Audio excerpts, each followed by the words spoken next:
kusursuzum.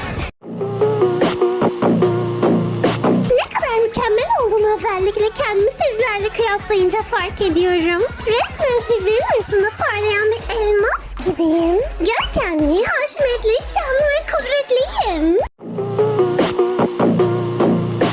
Ben gerçek bir imparatorum. Gerçek bir prensesim. Bazen ne kadar güçlü olduğumu fark edince neden beni kıskandığınızı daha iyi anlıyorum.